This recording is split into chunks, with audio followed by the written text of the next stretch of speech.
प्रिय मित्रों, स्वागत है आप सबका आपके अपने online institute study with Pradeep पे। जैसा कि आप लोग जानते हैं कि आज हम लोग अध्याय 3 पढ़ने जा रहे हैं और जिसका नाम है मूल अधिकार। इसके पहले हम लोगों ने 2 अध्याय कंप्लीट कर लिए हैं। परीक्षा वाणी की बुक हम लोग पढ़ रहे हैं। जैसा कि मैंने आपको एक वीडियो में बताया था कि यह क्लास स्पेशली आर और ARO तथा आपके यूपी PCS के ध्येय से बनाया जा रहा है, लेकिन ये मुख्यतः इम्पॉर्टेंट भी है UPSI में, क्योंकि यहाँ पे भी संविधान के बहुत सारे प्रश्न आते हैं। तो यहाँ पे बात हो रही थी कि जो फाउंडेशन कोर्स करने के बच्चे जाते हैं, फाउंडेशन की तरफ बढ़ते हैं, जैसे कि अब उनको अभी वो एजुकेशन ले रहे हैं, अभी पढ़ रहे हैं, ग्रेजुएशन कर रहे हैं या इंटर करके गए हैं अभी, तो वो चाहते हैं कि उनको फाउंडेशन मिल जाए। तो उन्हें शून्य से शिखर तक की चीज़ें चाहिए होती, तो उनके लिए स्पेशली बहुत इंपॉर्टेंट क्लास है। और आराम से वो 20 मिनट की आपकी डेली पे क्लासेस होती है, 20 से 25 मिनट की। आप आराम से डेली बेस पे से पढ़ सकते हैं, आपको कोई प्रॉब्लम नहीं होगी। और इसमें बहुत ज़्यादा आपको दिमाग भी नहीं लगाना, बस आपको बुक को रीडिंग करते हुए चलना है, समझना है। बाद में वीडियो क्लास इसकी आएगी, वीडियो क्लास और प्रैक्टिस सेट, तो 3 मेथड से पढ़ना है। तो सबसे पहले हम लोग बुक पढ़ रहे हैं, जिससे फाउंडेशन भी हो जाएगा, और जब वीडियो क्लास करेंगे तो फाउंडेशन और टारगेट दोनों के लिए एलिजिबल होगा। तो इसी तरह से हम लोग आगे बढ़ते रहेंगे। चलिए स्टार्ट करते हैं आज की क्लास को। सबसे पहले यहाँ पे देखिए एक चीज़ दी गई है, बस थोड़ा सा। मूल अधिकार एक ही समय पर शासकीय शक्ति से व्यक्ति स्वतंत्र की रक्षा करते हैं और शासकीय शक्ति द्वारा व्यक्ति स्वतंत्र को सीमित करते हैं। इस प्रकार मूल अधिकार व्यक्ति और राज्य के बीच सामंजस्य स्थापित कर राष्ट्रीय एकता और शक्ति में वृद्धि करते हैं।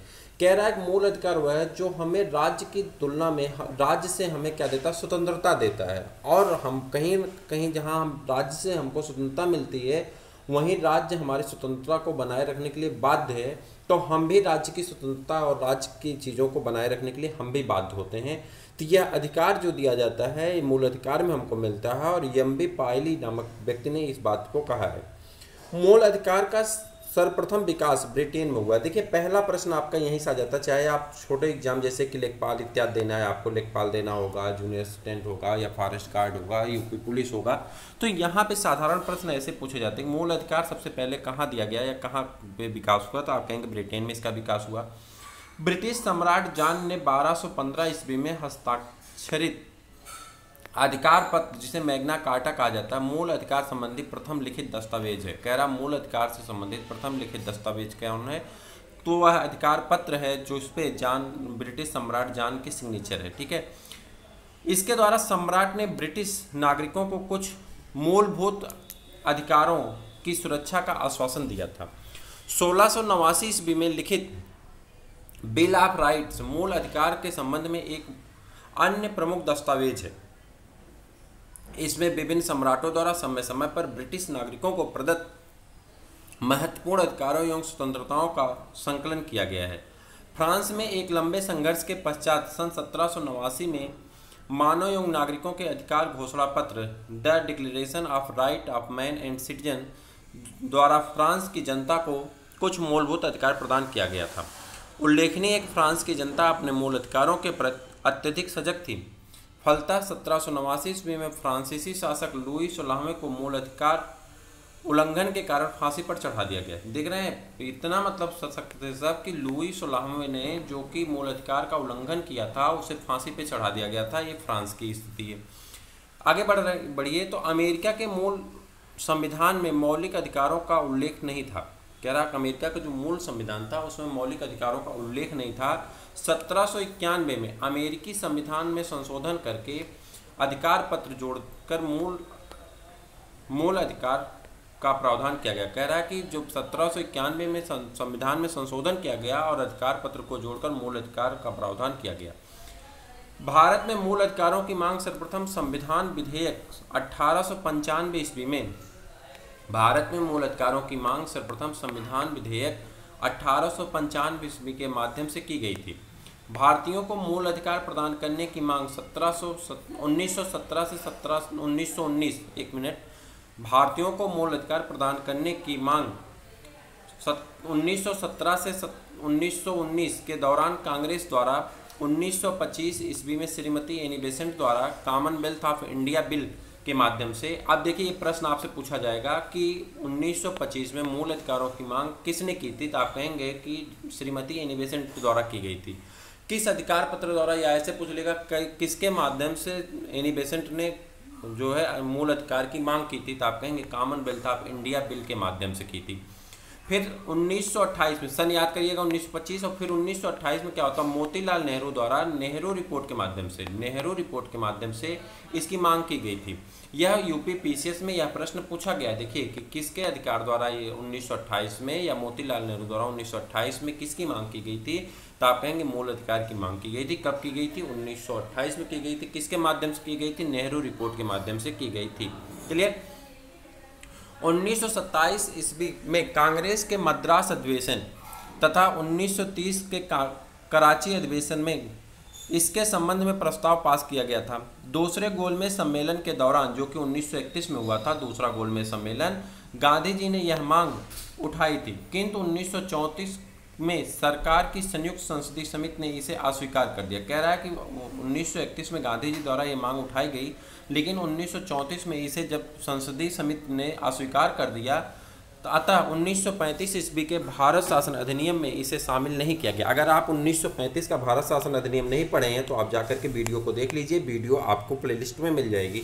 जैसे आप चैनल को सब्सक्राइब करेंगे तो प्लेलिस्ट पे आप जाएंगे, तो प्लेलिस्ट में आप जाएंगे तो ऊपर मिल जाएगा आपको दूसरा या तीसरा सीक्वेंस है जिसमें दिया गया है भारतीय संविधान और राज्य व्यवस्था, और उसमें जब आप देखेंगे तो मूल अधिकार इसे 1935 का अधिनियम आपको वहाँ पे दिया गया है। ठीक है, आप वहाँ से देख लीजिए।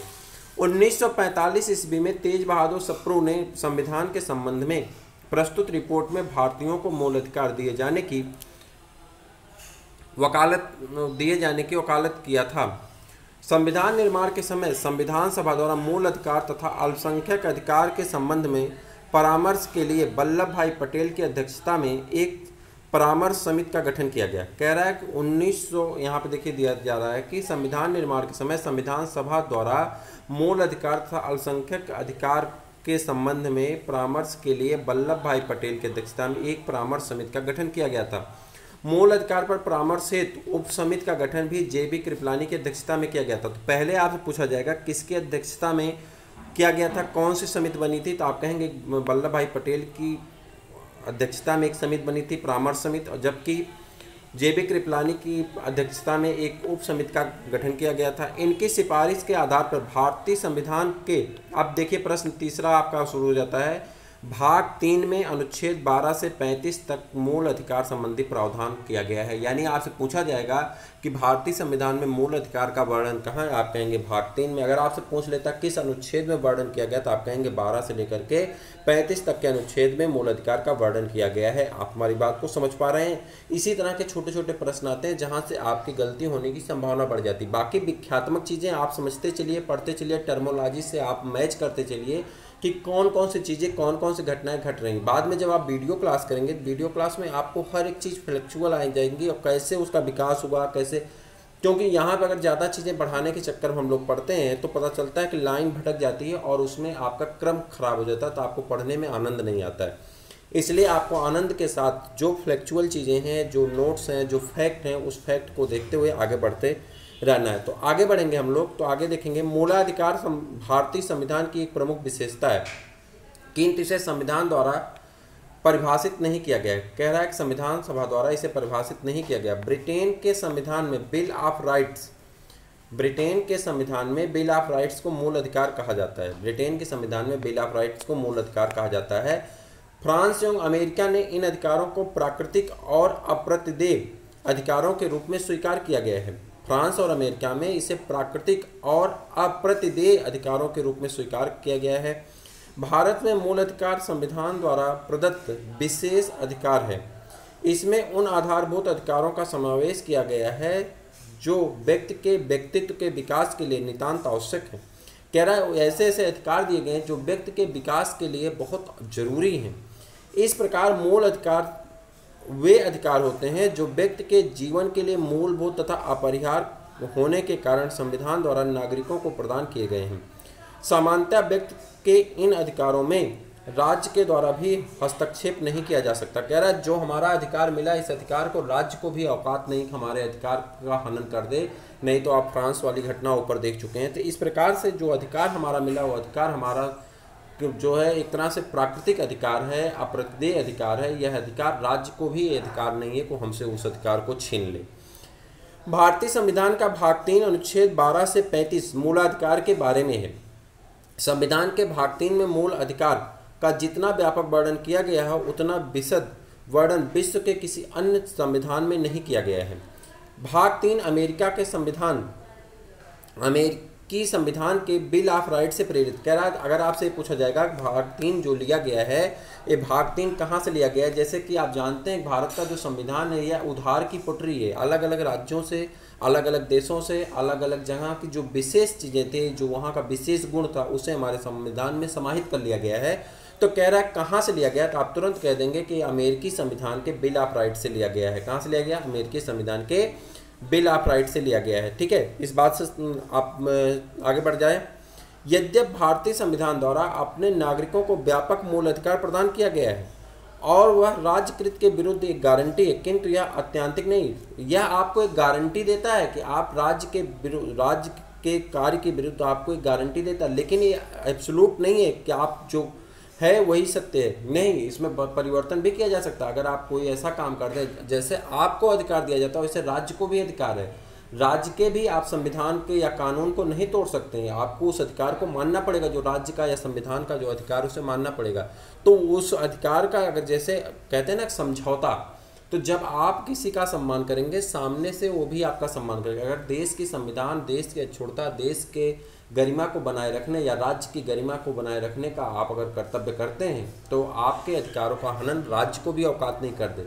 लेकिन अगर आप राज्य के किसी चीज़ को अगर आप गलत तरीके से यूज करते हैं या आप राज्य की जो संप्रभुता है, समानता, उसे तोड़ने का कार्य करते हैं, तो फिर आपको ये अधिकार नहीं है कि आपको दे दिया गया अधिकार तो आप उस पर जो चाहें सो करें। नहीं, तब आपका अधिकार ये अत्यंतिक नहीं है कि आपको सारी छूट हो जाएगी, आप फंस जाएंगे। तब फिर यहाँ भारतीय संविधान निर्माता अमेरिकी संविधान निर्माताओं की भूल से अवगत होने के कारण राज्य को मूल अधिकारों पर राष्ट्रहित एवं लोकहित के निर्बंधन लगाने की शक्ति प्रदान करते हैं। यानी राष्ट्रहित और लोकहित के अगर आप मुद्दे से हट करके कोई काम करते हैं, यानी राज्य को या राष्ट्र को आप नुकसान पहुंचाने के ध्येय से कार्य करते हैं, तो फिर आपका मूल अधिकार खतरे में आ सकता है, प्रदान किया जाता है। ठीक, किंतु कुछ मूल अधिकार व्यक्तियों के विरुद्ध भी प्रदान किया गया। कह रहा है कुछ ऐसा मूल अधिकार है, जैसे समानता मूल अधिकार राज्य के विरुद्ध नागरिकों को प्रदान किया जाता है, लेकिन कुछ ऐसे अधिकार भी हैं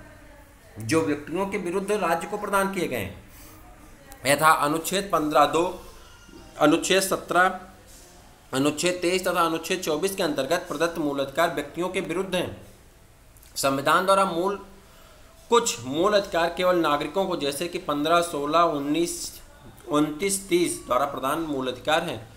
इनके बारे में सब एक एक अनुच्छेद के बारे में हम लोग पढ़ेंगे आगे सबके बारे में। जैसे 12 से लेकर के 35 तक है तो उसमें सेक्शन है। जैसे 15 पढ़ेंगे तो 15 के 1, 15 के 2, 15 के 3, 15 के 4, 16(1), 16(2), 16(3), 16(4), तो इस तरह से उसमें सेक्शन है। तो अगर उस पॉइंट को हम यहाँ इंक्लूड करेंगे तो आपका बहुत लेंदी भी हो जाएगा और आपको थोड़ी सी कन्फ्यूजन होगी समझने में। इसलिए बस इतना समझ लीजिए कौन सा अधिकार नागरिकों के साथ मिलता है और कौन सा अधिकार राज्य को मिलता है जो नागरिकों के विरुद्ध है। तो इसके बारे में हम लोग आगे डिटेल में पढ़ेंगे। जैसे कि अनुच्छेद 15 का 2, 17, 23 और 24 के अंतर्गत प्रदत्त मूल अधिकार व्यक्तियों के विरुद्ध हैं। यहाँ पे एक लाइन लिखी गई, व्यक्तियों के विरुद्ध हैं, वो हमारे विरुद्ध कार्य करते हैं।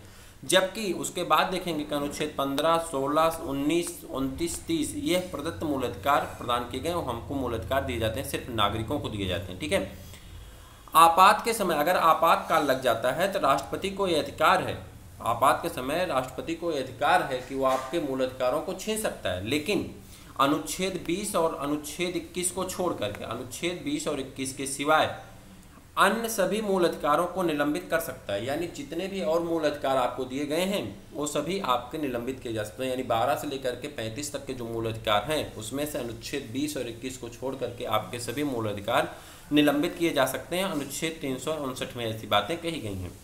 भारतीय संविधान द्वारा प्रदत्त मूल अधिकार को प्रकृति सकारात्मक एवं नकारात्मक दोनों है। जो उसकी प्रकृति है सकारात्मक भी है और नकारात्मक भी, यानी पॉजिटिव भी है और निगेटिव भी है।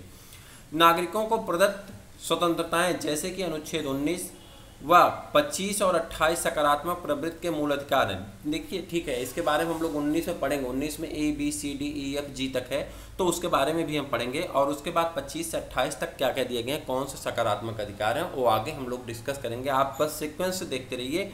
यहाँ पे बस ये समझ लीजिए कौन सी स्वतंत्रताएँ हमें सकारात्मक हैं और कौन सी हमारे लिए नकारात्मक हैं।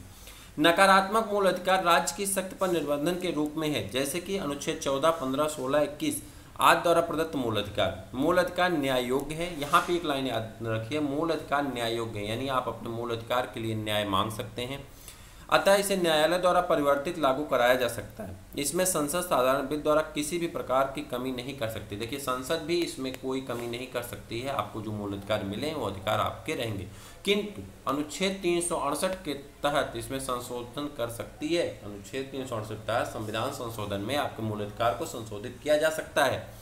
मूल अधिकार का अद्यतन नहीं किया जा सकता है। अब बात करना है आपको, अनुच्छेद 12 में राज्य का वर्णन किया गया है, ठीक है। ये इंपॉर्टेंट टॉपिक है और आपके वीडियो की लगभग टाइमिंग जो हो गई है वो 15 मिनट से ऊपर हो गई।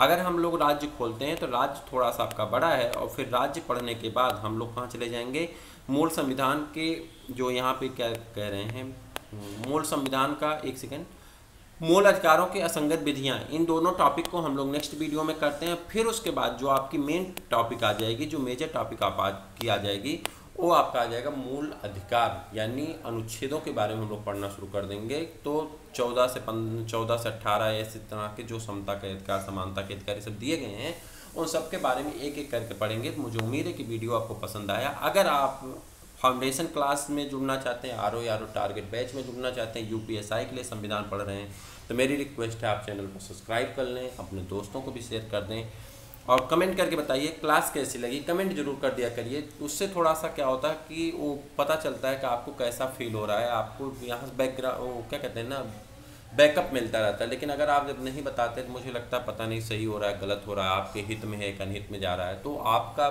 जो कमेंट होता है वो हमें प्रेरणा देता है और हम उसमें सुधार करके और अच्छी अच्छी चीज़ें कर सकते हैं।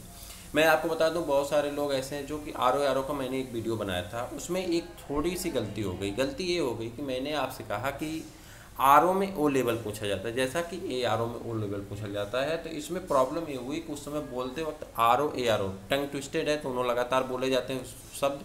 तो मैं बोल रहा था तो उसमें गलती से ए आर जगह पे आर निकल गया। तो उसमें मैं आपको फिर सुधार कर दूँ कि ए आर में आपसे ओ लेवल मांगा जाता है, आर में ओ लेवल नहीं माना जाता है, ठीक है। तो फिर हम लोग मिलते हैं किसी और वीडियो में, तब तक के लिए इजाज़त दीजिए, नमस्कार।